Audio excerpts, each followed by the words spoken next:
Good morning, class. This is our new pathology class in which today we will study about the gallstone, which is our new topic. Gallstone is also known as cholithiasis. This is the scientific name of gallstone. Actually, these are concretions formed from normal or abnormal constituents of bile. The most common chemical components are cholesterol, calcium bilirubinate and calcium carbonate. तो gall में जो stone बन रहा होता है, पित्त की जो पथरी होती है, जो बाइल के नॉर्मल या एबनॉर्मल कंस्टिट्यूएंट से बनी होती है, उसको अपन गॉल स्टोन कहते हैं।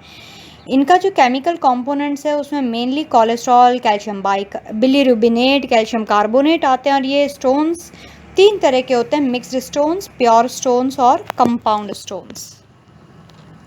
अब प्री डिस्पोजिंग फैक्टर भाई किन लोगों में ये ज़्यादा देखने को मिल रहा होता है, तो ओबेसिटी के केस में फीमेल सेक्स हार्मोन जैसे एस्ट्रोजन, ओसीपीस इसके लिए रिस्पॉन्सिबल होते हैं। उम्र बढ़ने के साथ इसके चांसेस बढ़ जाते हैं, उम्र बढ़ने के साथ, मोटापे बढ़ने के साथ। प्रेगनेंसी में भी इस स्टोन के बनने के जो चांसेस हैं वो बढ़ जाते हैं। कुछ ड्रग्स ऐसी होती हैं, या जो लोग हाई फैट डाइट लेते हैं, या जिनको डायबिटीज़ मेलाइटस हुआ हो।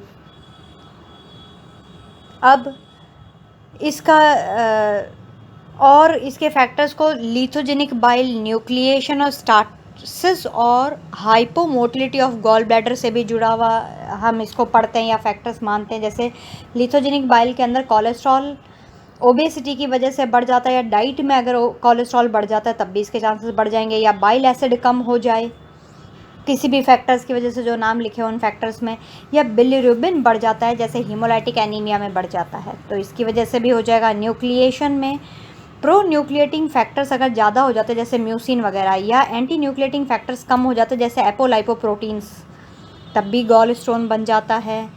या फिर गॉल ब्लैडर या तो रुक जाए, उसकी मोटिलिटी कम हो जाए। तो ड्रग्स वगैरह के केस के अंदर वैगोटोमी किसी ने करवाई हो, काट करके अलग कर दिया जाता है। फास्ट जो लोग ज़्यादा रख रहे होते हैं प्रेगनेंसी के केस के अंदर, या पेरेंटल न्यूट्रिशन जो लोग आईवी से जो न्यूट्रिशन ज़्यादा ले रहे होते हैं पेरेंटल रूट से, उनके अंदर भी ऐसा हो जाता है। अब गॉल स्टोन के टाइप्स अगर आप देखें तो पहला तो इसमें मेनली कोलेस्ट्रॉल का स्टोन होता है, दूसरा मिक्स स्टोन, तीसरा पिगमेंट स्टोन। कोलेस्ट्रॉल का जो स्टोन है वो रेडिएटिंग क्रिस्टल जैसा दिखाई दे रहा होता है। मिक्स स्टोन सबसे कॉमन टाइप का स्टोन है, 80% केसेस में मिक्स स्टोन ही देखने को मिलता है।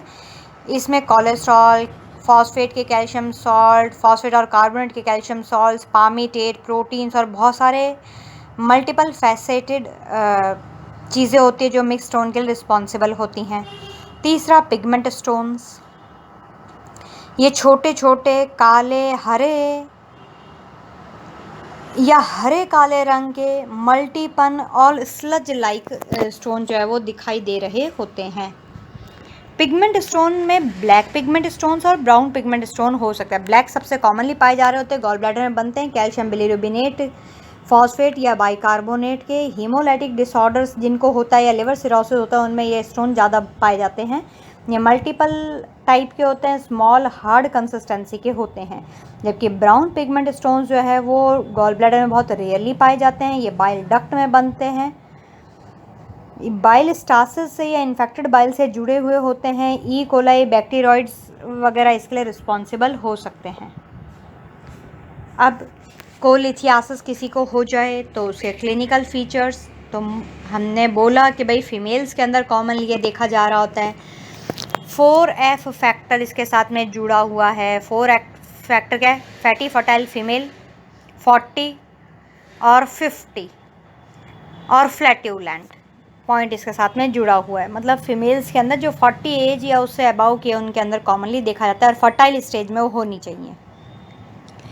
10% गॉल स्टोन को अगर आप देखोगे तो वो रेडियो ओपेक दिखाई देंगे, जिनके आर पार आप नहीं देख सकते। 10 से 20% केसेस में तो ये एसिम्प्टोमेटिक होते हैं, और अगर इसके सिम्टम्स दिखेंगे तो बिलियरी कोलिक दिखाई देगा, वॉमिटिंग रहेगी, पर्सन को बुखार चढ़ेगा और WBC बढ़ जाएगा। ये जो बिलियरी कॉलिक है ये राइट हाइपोकॉन्ड्रियम और एपिगैस्ट्रियम में हो रहा होता है, शुरू वहीं पे होएगा, रेडिएट होता है चेस्ट में, बैक में, शोल्डर में हो जाता है, काफ़ी बाद में सीवियर भी हो जाता है, कभी होगा कभी बंद हो जाएगा। तो ऑन ऑफ की कंडीशन रहती है, स्पाज्म हो जाएगा बॉडी के अंदर, स्पास्मोडिक होते हैं और खाना खाने के घंटे भर के बाद ये जो है दर्द इसका स्टार्ट हो जाता है। हालांकि अपने आप ठीक हो जाता है, पर ये बार बार हो रहा होता है, फैटी मील के द्वारा ये ज़्यादा बिगड़ जाता है दर्द जो है। अब इसी में मर्फी साइन पेशेंट के अंदर आपको दिखाई दे रहे होते हैं। मर्फी साइन क्या है? सांस लेते समय दर्द होना। Patient winces in pain with catch of breath when inflamed gallbladder strikes palpating fingers on inspiration। तो भाई जब आप सांस अंदर खींच रहे होते हो तो वो गॉल ब्लैडर का जो है वो, क्योंकि वो इन्फ्लेम हुई हुई है स्टोन की वजह से, तो उसमें दर्द काफ़ी तेज हो जाता है, वो मर्फी साइन कहला रहा होता है। आप उसके ऊपर पापेटिंग फिंगर रख करके देखोगे तो आपको पता भी चलेगा, इंस्पायरेशन के दौरान आप ये करके देख सकते हैं। अब गॉल स्टोन के कॉम्प्लिकेशंस क्या होते हैं भाई? तो देखिए, पहले मैं इसकी पैथोजेनेसिस बता देती हूँ कि actually the formation of calculi occurs either due to super saturation of the bile और स्टासिस ऑफ द बाइल। या तो बाइल सुपर सैचुरेट हो गया था वहाँ पर इसलिए बन गया, या हो सकता है बाइल वहीं रुक गया था और साथ में इन्फेक्शन भी हो जाए विद सुपर एडेड इन्फेक्शन। तो इसकी पैथोजेनेसिस है। अब कॉम्प्लिकेशन, गॉल ब्लैडर में स्टोन हो रहा है उसके अलग कॉम्प्लिकेशंस है, बाइल डक्ट के अंदर अलग कॉम्प्लिकेशन है, इंटेस्टाइन में अलग कॉम्प्लिकेशन है। गॉल ब्लैडर में तो ये एक्यूट कोलसिस्टाइटिस यानी गॉल ब्लैडर का इन्फ्लामेशन कॉज कर देता है, एक्यूट से लेकर क्रॉनिक तक वो हो सकता है। गॉल ब्लैडर में एम्पाइमा हो सकता है, म्यूकोसिल दिखाई दे सकता है, बिलियरी पेरिटोनाइटिस, पेरिटोनियम का इन्फ्लामेशन हो जाएगा और वहाँ पर छेद भी हो जाता है। गॉल ब्लैडर में सेल डेथ यानी गैंग्रीन भी हो सकता है और कैंसर भी हो सकता है इसके कॉम्प्लिकेशन के रूप में। जबकि बाइल डक्ट में ये जॉन्डिस, ऑब्स्ट्रक्टिव टाइप का जॉन्डिस कॉज कर देगा, कोलेंजाइटिस कॉज कर देगा और पैनक्रियास का इन्फ्लामेशन कॉज कर देगा। इंटेस्टाइन में ये इंटेस्टाइन का ऑब्स्ट्रक्शन कॉज कर देता है, वो भी एक्यूट टाइप का।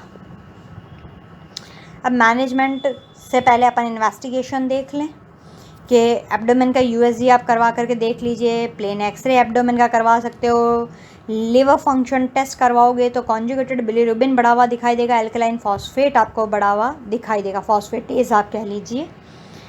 और टीएलसी भी आप करवा के देख सकते हो कि मैंने कहा डब्ल्यूबीसी बड़ी दिखेगी। डब्ल्यूबीसी क्यों बड़ी हुई है? क्योंकि बैक्टीरिया का इन्फेक्शन भी साथ में होता है।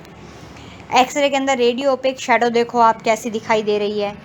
रीनल स्टोन का पता चलेगा, कैल्सीफाइड अगर 12th रिब टिप तक है वो पता चलता है, वगैरह वगैरह चीज़ें जो है लिखी हुई वो आपको पता चल जाएगी। बाकी इतने पॉइंट्स लिखने की ज़रूरत नहीं है, खाली आप इसकी हेडिंग का नाम लिख लीजिए, बस इतना काफ़ी है। गॉल ब्लैडर का स्टोन इतना ही है, हमें इतना ही लिखना है इसके बारे में, इससे ज़्यादा हम नहीं लिखेंगे क्योंकि टॉपिक हमने जो था वो बता दिया, पैथोजेनेसिस बता दी, सीएम बता दिया। तो आज के लिए इतना काफ़ी। अगर आपको कोई भी डाउट हो तो आप मुझसे पूछ सकते हैं।